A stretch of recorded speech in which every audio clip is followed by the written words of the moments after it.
Welcome to Life Planning 101, brought to you by Kennedy Financial Services of Eastland. Tune in every Monday morning at 8:30 on KATX and again on Saturday morning at 9 on KATX and KWBY as Angela Robinson joins Terry Slavens to share important financial information to help you live life on purpose. Insurance, investments, estate and tax planning, and much more. All covered now on Life Planning 101.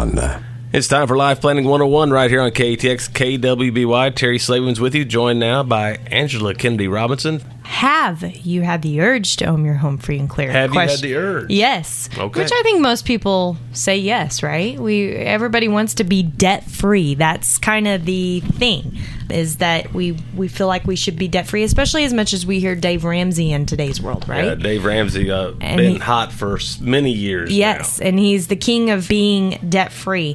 But I have some interesting news for you. I'm going to show you today how that could easily be almost a $700,000 mistake. Wow, that will be interesting to find out. And I'm not talking about somebody that's wealthy. Just your average, everyday Joe. Just your average, everyday Joe. I'm guessing this might have to do with taxes? Could be with taxes, could be with interest rates. You will learn. So it's going to be a great show. So stay tuned. But, let's kind of go back to the psychology of this, okay? My dad has a saying. He says, based on the information you have today, you're never going to change your mind. Would you agree with that? Yes, most definitely. You've already made up your mind on based on what you know. But if I told you new information today, could there be the chance that you might change your mind? Absolutely. That's what it's all about. That's what it's all about. So the whole goal of me telling you that is to keep an open mind, because I think it's so ingrained in our society that, as an American, we want to own a home and then we want to pay it off as quick as we can. Well, that was maybe the way of thinking of our grandparents. But let's talk about the world that our grandparents lived in when they were trying to pay off their mortgages. Remember, they were trying to pay off their mortgages in the 80s, right? Yes, most definitely. So if they were trying to pay off their mortgages in the 80s, do you remember what interest rates were in the 80s? 10, 12%. That's right. Big numbers. Big numbers. Double-digit numbers. Right. So is that same rule of thinking, could it be different when we're in a world of interest rates, when we're seeing homeowners pay 2.5% to 3.5% on their home loans? Interest rates that are at about the same or maybe even less than inflation. That's right. So it's definitely something to stick inside your head. In fact, I found this interesting. There was a Fed study. Now, I want you to hear the year on this. This was 2007. So this is before the crash. Okay, this is before everything got scary, which is when we really started having these conversations with people, by the way. That's when people really thought, got nervous. Do I need to be paying off my home? All right, so this Fed study was done in 2007, and in 2007, the Fed said that 38% of the people making extra payments on their mortgages were making the wrong choice. 38% in 2007. Before the crash.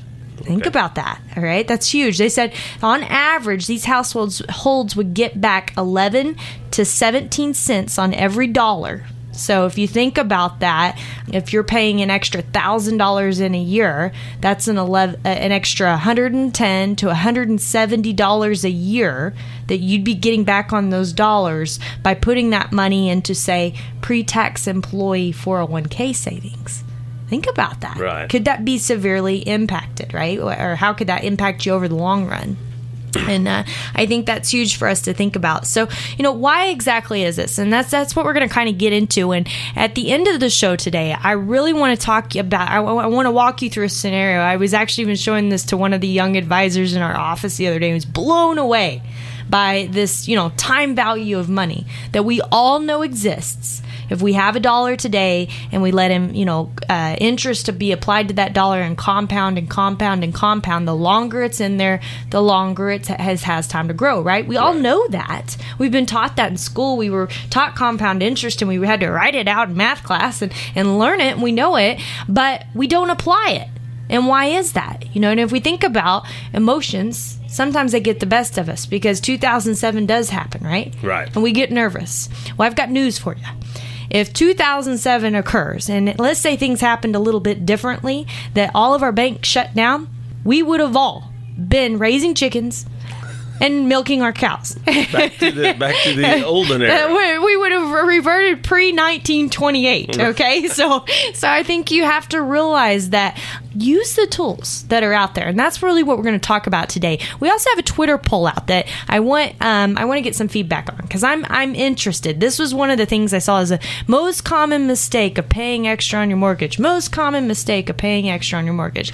So tweet us at KFS Life Planning and let us know if you're paying extra on your mortgage when you have other high interest debt that you're not paying down on Credit first. cards. Yes, credit cards could be one of those. Car Auto loans. whatever it is, just a installment loan. You know, sometimes we go get a loan at Home Depot to buy something, right? And maybe it's not 0%, maybe it's a high interest. Are you paying extra on these items? I think that's a big key. So tweet us, let us know if that's you. We will not judge. We cannot see who you are. So, all right. So be honest. It kind of gives us some feedback for the show to know how much or how little we need to spend on things. But when we come back, we're going to be talking about exactly why it could be costing you 11 to 17 cents on the dollar to be paying extra on your mortgage.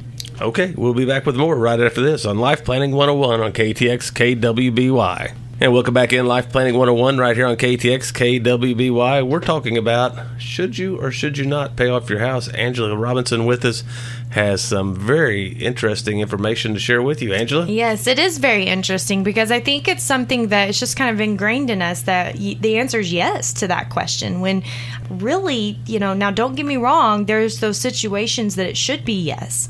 But I would have to say for most people, the answer is no. Right. Think about that. That's huge. And so, why is this? What makes up all these factors that makes it interesting? And like I mentioned, I'm gonna show you that how, just an everyday couple, it could be almost a $700,000 mistake to do it.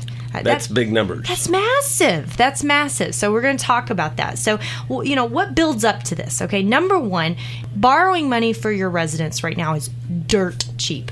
Dirt cheap, okay? We aren't going to get cheaper than this. I mean, it's just not going to happen. Of course, I said that when I took out a mortgage in 2009, I got 4.25, and I thought, oh, this is awesome, right? Well, my new mortgage, I got 3.45. I was like, this is really good. So, here I was saying that before, but, that's the truth of it is rates are, anywhere, depending on a 15-year loan or a 30-year loan and a fixed loan. We're not talking about variables, which you shouldn't even do anyway, but fixed loans. But if you're going into a fixed loan, you're looking at 2.5% to 3.5% if you've got good credit. That's wonderful. So let's just say on a worst case scenario, your credit's not perfect and you get a 4% loan. Still not a bad deal, not right? a bad deal. Okay, and let's say that you got that 4% loan, and instead of, you've got these dollars that you have extra every month, so you don't know where to put them. So instead of putting them on your loan, you actually invest them for your future. You got a 30-year loan or invest them for 30 years. Right. Okay, so you invest them. This is a long-term strategy. Over that time, let's say you have the potential to earn 8%, which over a long period of time is not crazy. That's not being aggressive as an investor. That's being moderately aggressive, long-term, T-ball approach, okay? So 8% here. All right, so what is 8 minus 4? 4. All right, that's what you just made on not putting that extra money inside of your house.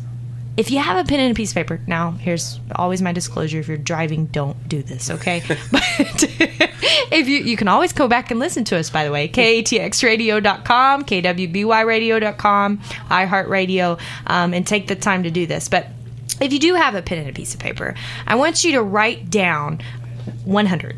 Okay, that could be $100, and then I want you to draw you a little house on the other side of that sheet of paper, and I want you to write down $50,000. And we'll just pretend your house is $50,000. Probably worth more than that, but just bear with me, okay?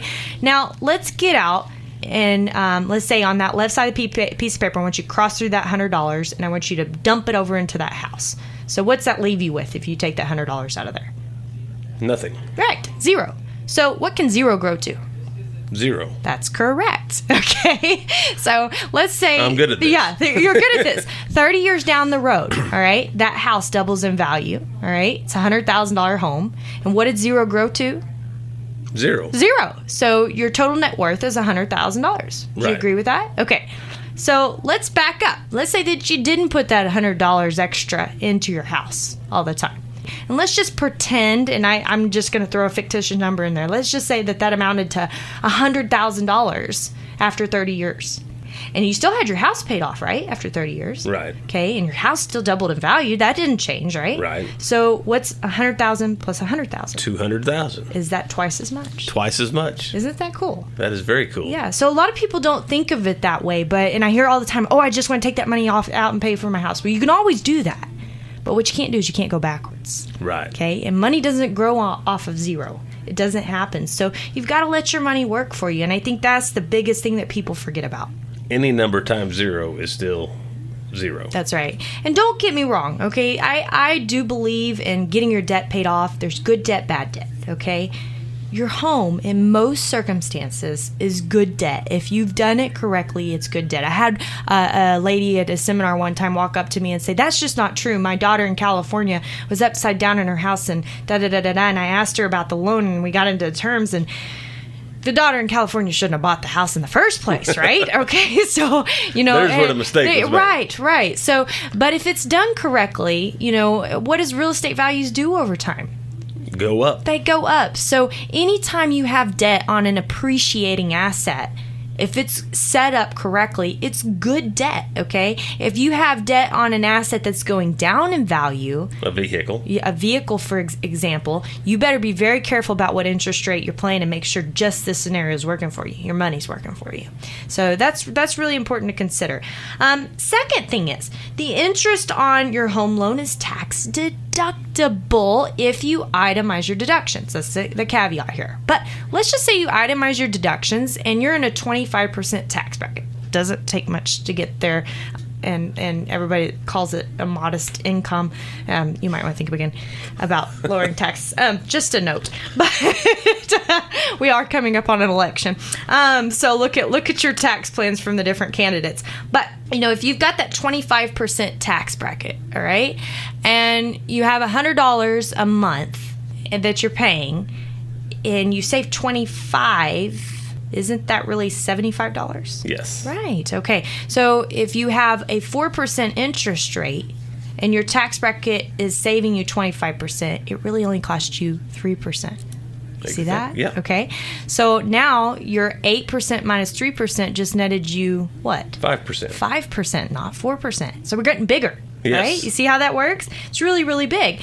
Plus, if you take that money and instead put it in a retirement plan, this is number 3, now you got a tax deduction on top of that for doing that, okay? So in addition to that 25% that you saved because of the interest, now you have another 25% savings. Wow, we're up to 50%. 50%. Isn't that pretty impressive? And growing tax deferred. And here's the better part about that. Most retirement plans, okay, this is most. You have to talk to your employer. But they usually match up to a certain percentage. Sure. Okay, so let's just pretend you earn $100,000 a year and your employer matches 3% of your pay. That's $3,000. So if you put $3,000 in your plan, that is 100% return on your money. I cannot give you a better investment than that. Aaron cannot give you a better investment than that. When we come back, we're going to start adding all this up, and we're going to show you how this could be a $700,000 mistake if you're not careful. Stay tuned. It's coming up next right here on Life Planning 101 on KTX KWBY.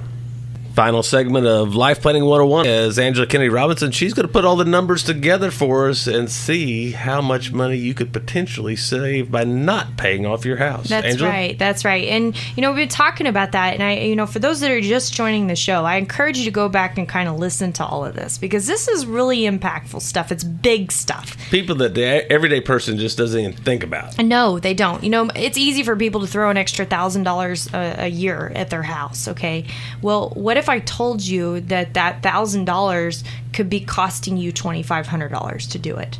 Tell me how. Okay, yeah, exactly. So, and that's ultimately what people are doing is they are, because they have other options that they should be doing instead of that, they're making that mistake. But it's just that feeling of getting it paid off. And yes, and I congratulate people that are debt free. You know, it takes a lot of discipline to get there. But here's one thing I know. People tell me all the time, they say, well, when I get my mortgage paid off, then I'll start really maxing out my retirement and putting money back. Okay. Well, let me ask you something. Is there a chance you'll remodel your house in the future? You bet. Where's that money going to come from? Probably from your retirement. Yeah. Possibly, or or borrow loan. it. Or a loan, right? And you pull it out of your 401k if you can do that. Or either way, it's going to cost you money to do that. That's right. So does that mean you really are going to pay off that mortgage early? Probably not. Probably not. Is there a chance you could move into a bigger house, that you want to move into a bigger house? Very possible. Yeah. So are you really going to pay off that mortgage? And you're getting a 30-year note when you're 50 years old. That's right. You know, so a lot of times we have this in our head that that's what we should do, but that time value money, we forget that if we don't start, zero, what grows from zero? Zero, right? There's nothing there. You know, and I have some words of wisdom, because a lot of people say, well, I'm already maxing out my retirement plan. Well, first of all, I challenge you on that one. If you're maxing out your retirement plan, does that really mean you're saving enough for retirement? Not necessarily. No. Okay, so, you know, go out there and get you a plan done. Know what you're know what your number is. There was a commercial on for years. What's my number? What's my number? Know your number. Know how you're supposed to get there. Another big mistake, and we see this all the time, people that are making $200,000, $300,000, $600,000 of income, and they may have $10,000 in a savings account, $30,000 in a savings account. And their expenses are $250,000 for 6 months. Think about that. Does that even make sense? No. Okay. So make sure you've got 3 to 6 months of savings on hand. Make sure you have the insurances in place that you need to have in place. You know, wouldn't it be crazy to sink all this money into your house, this extra money in your house, and you became disabled, and because you lost your job, you wouldn't be able to afford still making the payment, so everything you sunk into that house is gone? You ever thought about that? Yeah. You know, that could happen very easily. Happens every day. It does happen every day. You know, life insurance the same way. So make sure that you've got your plan put in place before you just go throwing money at your house. I think that's the biggest thing to know. So, you know, like I mentioned at the beginning of the show, based on the information you know today, you probably won't change your mind. But based on new information, you may. That's right. Okay, so let's take a $100,000 a year couple, a couple making $100,000 a year. Okay, and let's say that they have a $200,000 mortgage. So we're not shooting the moon with this, right? They're in the 25% tax bracket. So that's pretty normal, right? They've got a payment on their mortgage. It's $954.83 a month. And they decided we're going to pay an extra $250 a month on our mortgage. We're going to get it paid off in 20 years. That's our goal. We're going to work really hard at this to do this. So virtually, here's what happens after 30 years. And by the way, they say, okay, after that point in time, we're going to put everything that we put into our house into our 401k. Okay, so they've got a home. We're going to say it doubled in value, worth $400,000. Their 401k is going to be worth about $260,000 because they started saving in year 20. Remember? Right. Okay, if they didn't remodel or upgrade, right? Okay, so could be less. And then the taxes it saved them was about $23,000. So their total net worth is about $680,000. Now, we know based on that not remodeling or upgrading, that's probably not going to happen. So let's just assume they just start saving that extra $250 that they were saving after year 20. Well, then their net worth is really only around $500,000. Just cost them $180,000. Yeah, they've only got $90,000 in their 401k after 30 years. But let's take the person that's just like them that just, you know, pays their mortgage. Same scenario. They just pay that $954 a month, but they throw that over into their 401k, the balance, the $250. Right. And their employer matches up to 3% of their pay, so they get that match on top of there. Okay. That money grows at 8% over that 30 years. Yeah, it has its ups and downs, but it grows at 8% on average over that 30 years. Well, at the end of that period of time, their net worth is $1.2 million. Wow. Their 401k value is $745,000 versus $90,000. Yes, and this doesn't even include reinvesting the tax savings, which, by the way, were a whopping $36,000 by doing that. I could use an extra $36,000. I don't know about you. I think everybody could. Yes. So, I think it's important for us to see those numbers because it's almost like a disbelief, like, oh my gosh, I want to get this paid off, but do you really need to? Is that really what's best for your situation? If you're looking out 30 years and you're looking back, what do you not want to regret? What you didn't do. What you didn't do, right? Wouldn't you want to say, I probably wanted to save more and have more lenience for where I'm at today? Yes. Right? Yeah. So, we basically just told you how to become a millionaire, by the way. So thank you. You're welcome. All free of charge right here on KTX KWBY. That's exactly right. So, take the advice to at least look at your situation. Like I said, in our show, this. Everything we give out on the show, it's generic information. We can't be personalized because we're not working with one individual. So one size doesn't fit all. But I challenge you, if you are in that 25% tax bracket, especially, and you got a retirement plan, or you don't, okay? Even if you don't have a retirement plan, look at all of this and kind of see where you're at because you don't know what you don't know. And what you don't know. And what you don't know might end up being what that hurts you, right? Yeah, that's the goal. So you have to ask, what do I not know about my situation today? With that, I think that concludes our show. If you have questions about the show, be sure to email us, lifeplanning@kennedy-financial.com. And any topics you want to hear, we're game. So let us know. My name is Angela Robinson with Kennedy Financial Services here in Eastland, Texas. God bless, and God bless our country, America. You've been listening to Life Planning 101 right here on KTX KWBY. Thank you for joining us for Life Planning 101, brought to you by Kennedy Financial Services of Eastland. Tune in every Monday morning at 8:30 on KATX and again on Saturday morning at 9 o'clock on KATX and KWBY for more Life Planning 101. Advisory services offered through Smart Money Group, LLC, a registered investment advisor. Securities offered through Calton & Associates Incorporated, member FINRA SIPC. Kennedy Financial Services Incorporated is an independent of Calton & Associates Incorporated and Smart Money Group, LLC.